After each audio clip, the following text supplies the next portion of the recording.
Well, now I'm stripping the gun down for priming. I've prepped this piece just for a base prime. Masked off the inner side. The underneath I'm not too worried about because that'll stay white. Just got to mask this up and this part up and we'll get on with some paint. Funny thing is, I brought this simple plastic handle off of eBay for aerosols to make it easier to spray with, and I have to say it's better than getting a painted finger. Really good. I think I paid about £4 for it, but a good bit of plastic. Much better for me. Anyway, I'm going to get this all masked up and primed up and we'll continue on to the first colour. Now I've primed all the gun parts and started with a grey primer, then I went to red paint to give it a red oxide. Now I'm going to do a light salt and going to spray it back to light grey for standard primer, and then I will sort out the final colour. We are now on to the final coat and the final colour of the gun.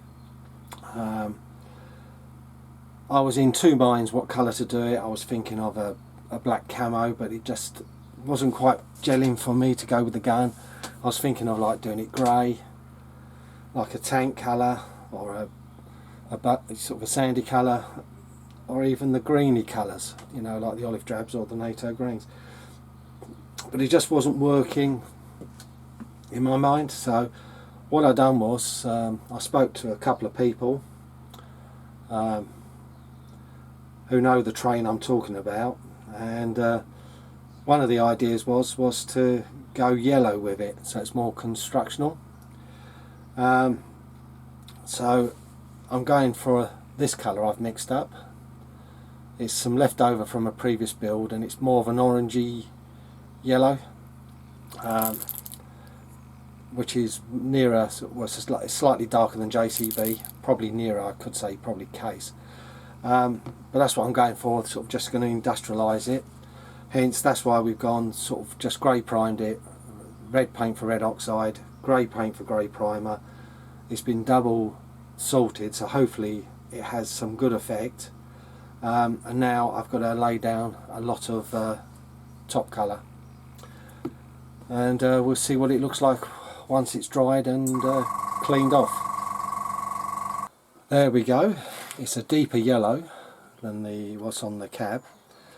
All I've got to do now is let it cure a bit and then we'll get all this salt off, which is everywhere at the moment, so it's going to take some cleaning. And we can get back together and sit and try and do some weathering.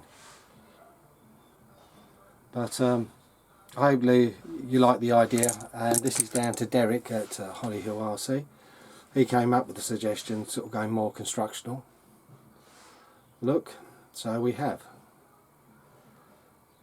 So it was nice, it was a sunny day and we managed to get loads of painting done, and it really made a difference with the salt drying, because it was drying in 5 to 6 minutes, where earlier doing the main body I was using a hairdryer and it was still taking half hour to get it to dry.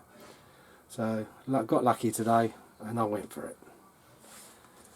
There we go, the gun is in one piece. I hope it looks a lot better now it's in the yellow. It certainly brings out a lot of detail. But like I said, next we got I've got to keep chipping away at it because I keep finding bits of salt, which is good, and the more we knock off the better. But let it dry a bit more before we start doing any paint effects, so the paint does cure a little bit, and we'll go from there. The gun has had a good session to dry, well, a good period of time, so now I'm going to try some washes and stuff to make it look a bit rougher. Like I said, I'm not good at those sort of things. I've never sort of done it much, but I'm going to have a go and probably dry brush it a bit as well.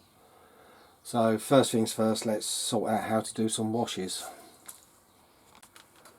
Well, I've had a good go with the dry brushing. I'm trying to run lines, But they make it look so easy on videos, but it don't work so well for me. But it's really dirtied up now, so I'm quite pleased with that. Done the tip of the barrel black. But I'm going to stick the gun back up, and that's it for this part of the video. Like I said, Dinky's almost done. Just a bit more sort of airbrushing to be done on the base part.